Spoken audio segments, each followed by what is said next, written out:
आज वाटेगावमध्ये भाजपच्या वतीनं जिल्हा परिषदेच्या उमेदवार ज्योती पाटील व हेमंत मुळीक यांचा घरटूवर प्रचार सुरू होता.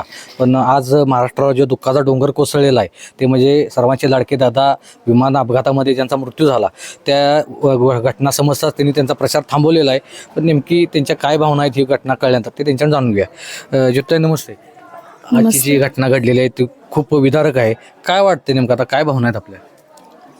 खरं तर आजची सकाळ ही अतिशय सुन्न करणारी सकाळ अशी आहे.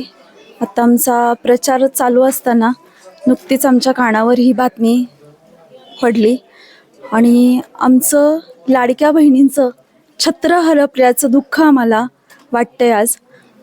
आणि मला असं वाटते की दादांसारखं राजकारणातलं एक आदर्श निर्भीड मिश्किल स्वभावाचं व्यक्तिमत्व पुन्हा न होणे आणि त्यांच्या आत्म्याला चिरशांती लाभावी म्हणून मी भगवंताकडे प्रार्थना करते. आपल्यासोबत आता हेमंत मुळीक आहेत. भैया, आपले नेते सर्वांचे लाडके नेते आज आपल्यात नाहीत, काय भावना आहेत? आज ही बातमी ऐकून एक मलाच नव्हे तर अखंड महाराष्ट्राला एक धक्काच बसला. महाराष्ट्रातील राजकारणातलं आणि समाजकारणातला एक हिरा हरपला म्हणतो मी.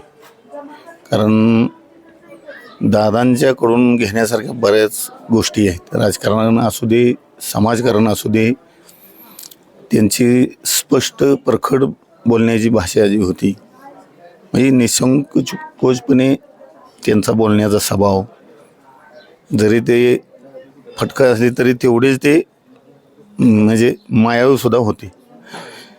आणि त्यांचं अचानक दुःखद निधन होणं हे म्हणजे एक काळावर घाला घालणारी बाब आहे. त्यामुळं मी आमच्या वाटेगावच्या ग्रामपंचायत, वाटेगाव विकास सोसायटी आणि वाटेगावचे सर्व ग्रामस्थ, आमचा मुळीक परिवार सर्व जणांच्या वतीने मी दादांना भावपूर्ण श्रद्धांजली अर्पण करतो आणि त्यांच्या आत्म्याला चिरशांती लाभो ही ईश्वराचरणी प्रार्थना करतो.